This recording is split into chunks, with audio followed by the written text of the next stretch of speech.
Et donc, je te propose, Ahmed, de nous parler justement de la problématique de l'organisation dans une perspective francophone. Merci beaucoup Pierre. Et à travers toi, je remercie infiniment la SFAR et toutes les équipes d'organisation de nous permettre de nous réunir, de faire cette fête de l'anesthésie-réanimation francophone. Et ce choix de la thématique de la sécurité anesthésie de par les perspectives francophones. Donc c'est une occasion extrêmement importante. Avant de commencer, je voudrais exprimer mes condoléances à tous mes amis français et francophones qui ont côtoyé le professeur Jean-Pierre Estève, qui est un grand nom de l'anesthésie-réanimation francophone. Que Dieu l'ait en sa sainte miséricorde. Donc, concernant la première thématique de l'organisation de l'anesthésie dans les pays francophones, il y a plusieurs contraintes.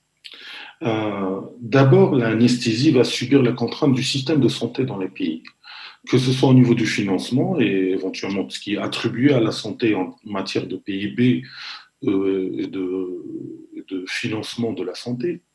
La sécurité sociale pose un problème dans la majorité de ces pays, et puis il y a énormément d'inégalités territoriales et sectorielles.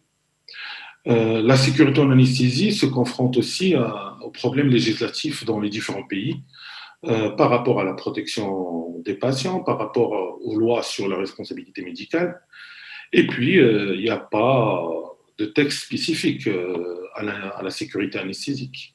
Notamment, si on parle de l'organisation de l'anesthésie elle-même, la consultation pré-anesthésique n'est pas obligatoire. Tout ce qui concerne la salle de soins post-interventionnels, l'ALR peine à trouver sa place. Et puis, il y a pas mal de spécificités pédiatriques, et notamment sur la sécurité en pédiatrie. L'obstétrique, je vais revenir plus tard. Et puis, on ne peut pas parler de l'anesthésie sans parler de réanimation. On ne peut pas développer l'anesthésie et la qualité, un certain niveau de soins en anesthésie si on n'a pas de réanimation, de médecine périopératoire. Les anesthésistes réanimateurs francophones aussi se confrontent dans plusieurs pays à non seulement s'occuper de l'anesthésie et de la réa, mais aussi des soins palliatifs et la douleur, et dans plusieurs pays aussi de la médecine d'urgence et préhospitalière. Et donc, ça fait des problèmes d'organisation. On est impliqué partout et la sécurité en anesthésie va subir ces problèmes d'organisation. Et puis, ces derniers temps, il y a l'émergence de problématiques médico-légales. Alors, pour attester des problématiques sur la sécurité en anesthésie, ça ressort très bien, notamment, j'ai pris juste l'exemple d'une étude africaine publiée dans l'Ancet il y a 12 ans, où il y a pas mal de pays francophones qui ont participé. Et donc, comme vous voyez ici, la mortalité post-opératoire liée à des complications post-opératoires est beaucoup plus élevée dans nos pays africains. Et quand on va dans les détails, l'anesthésie prend une part importante. Cette même étude, quand on a ressorti juste les données de l'obstétrique, on se retrouve avec des chiffres qui sont extrêmement inquiétants, notamment la mortalité maternelle après césarienne en Afrique, elle est 50 fois plus élevée dans nos pays par rapport aux pays aux revenus élevés. Et les causes qui ont été déterminées majoritairement responsables de cette mortalité maternelle, c'est les hémorragies du péripartum et les complications de l'anesthésie. Donc forcément, il y a une marge de manœuvre extrêmement importante. Et on a l'impression que les autorités ne font pas le nécessaire, malgré que l'exemple de la mortalité maternelle est un exemple de développement humain, est un objectif de tous les pays pour le développement, et ça pose problème. Deuxième point, c'est la réanimation. Donc, j'ai ressorti ici les chiffres qui ont été collectés par Jeune Afrique à l'arrivée de la pandémie Covid. Et donc, c'est des chiffres de nombre de lits de réanimation dans les différents pays, quoique la majorité des pays ont upgradé leur capacité habituelle en réanimation. Et comme vous voyez ici, c'est les capacités pour tout un pays de réanimation qui, durant une pandémie, ils ont été détournés vers la Covid. Et donc, quel est le devenir de la prise en charge des autres malades, du périopératoire?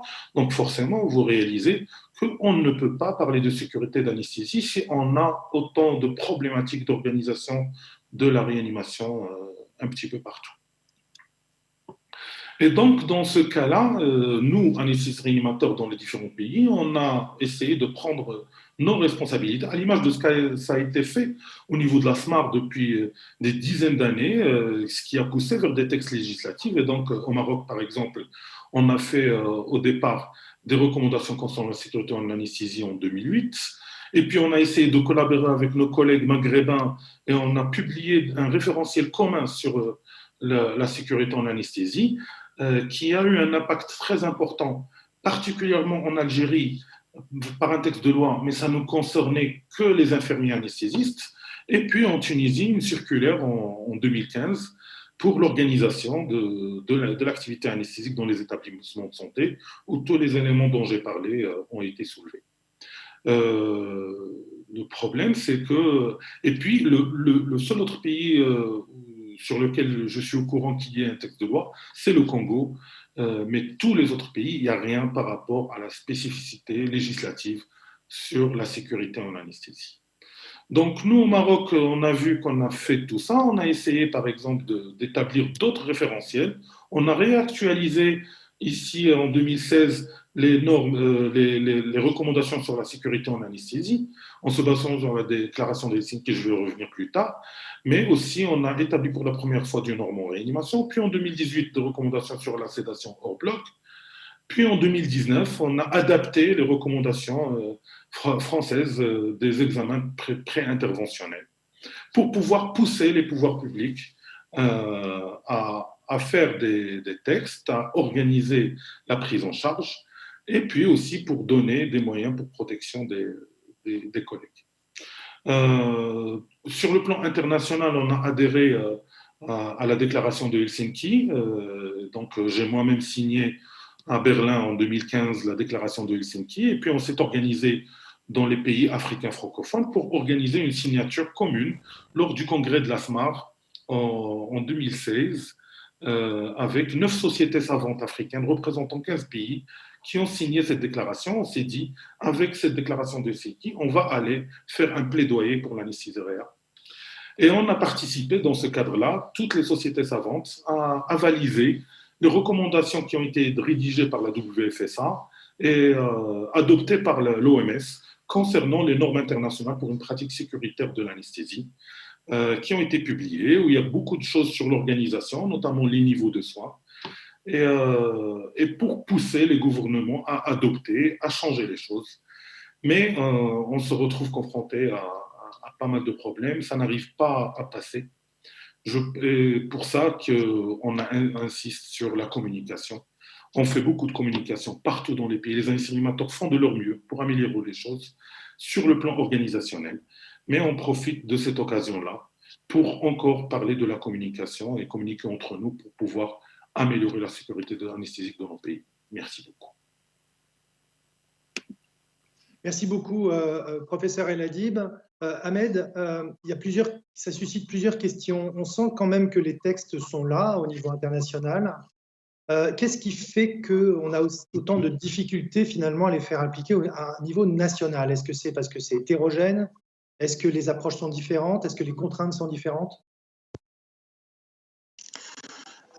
Tu as parfaitement raison, Pierre. Il y a les contraintes différentes et puis chaque pays a ses priorités, son organisation et son cadre d'aboutissement des textes législatifs. C'est pour ça que certains pays, ils essayent d'introduire des textes à l'intérieur de textes beaucoup plus généraux pour pouvoir aboutir. Maintenant, la problématique, même les pays qui ont des textes, pour aller appliquer des normes dans la vraie vie, ça pose problème de faisabilité. Et puis, il y a une absence de contrôle de ce qui se fait. Je donne l'exemple type du Maroc, où il y a un petit texte, un petit article sur la médicalisation de l'anesthésie. On n'est pas capable de l'assurer dans la vraie vie et encore moins à la contrôler. Et je pense que ça va sortir tout à l'heure dans le chapitre ressources humaines. Est-ce que le fait d'avoir une réglementation qui n'est pas possible d'appliquer du fait des contraintes structurelles, c'est pas ce qui fait le lit finalement du risque médico-légal dans vos pays? Et je sais par la presse qu'il y a eu des problèmes, que ce soit au Maroc, en Tunisie. Oui, cet aspect médico-légal est en train d'arriver avec force. Forcément, quand on a une amélioration de la civilisation, de développement des différents pays, ben la population elle est de plus en plus consciente et forcément elle va aller en justice. C'est pour ça que j'ai soulevé cet aspect des protocoles, parce que les protocoles et les recommandations des sociétés savantes vont permettre aux magistrats d'avoir un cadrage. Les experts aussi qui sont sollicités par les magistrats vont faciliter la tâche en l'absence de texte législatif au niveau de chaque pays. Je rappelle que dans certains pays où c'est même les recommandations quand il n'existe pas, les experts s'appuient souvent sur les recommandations françaises ou des textes législatifs français. Donc, ces textes-là ne sont pas adaptés au contexte parce qu'on n'a pas le même équipement, on n'a pas la même organisation et parfois ça peut entraîner des problématiques. C'est pour ça qu'on exhorte qu'il y ait cette collaboration, de pouvoir avoir soit un cadrage international comme les recommandations de l'OMS qui sont adaptables à chaque contexte, ou bien que les sociétés savantes locales, au moins, puissent protéger les anesthésistes réanimateurs nationaux et les infirmiers anesthésistes, bien sûr, par des recommandations adaptées au contexte de chaque pays. Qu'est-ce qui, d'après toi, est le plus facile finalement à mettre en place pour améliorer la sécurité?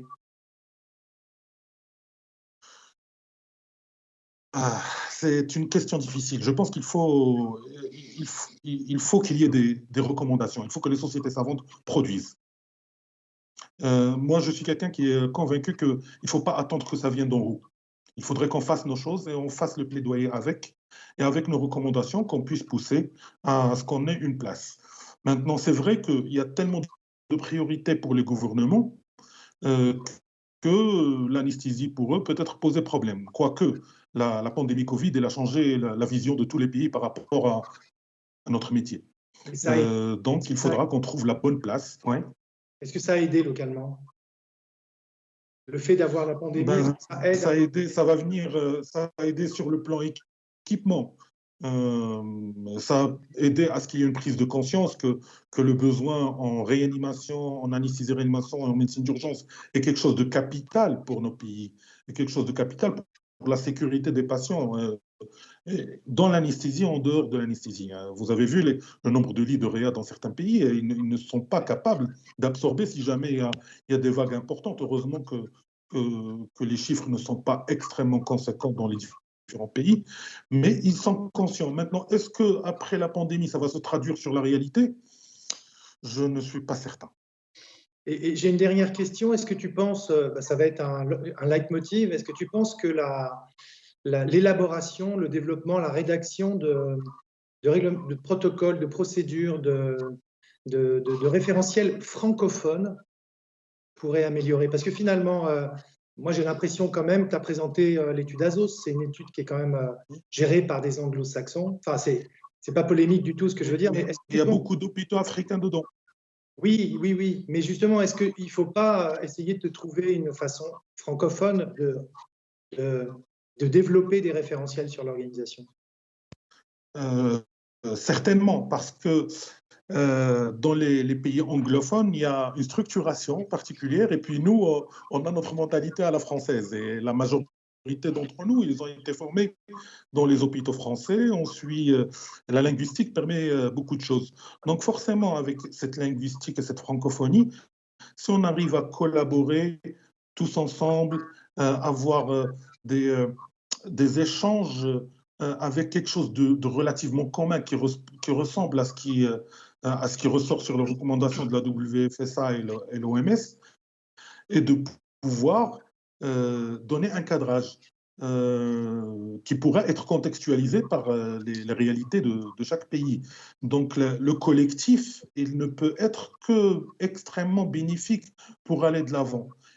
Et ce collectif, c'est parce qu'il y a des scientifiques de part et d'autre, parce qu'il y a des avancées. Je pense que c'est important qu'on puisse collaborer.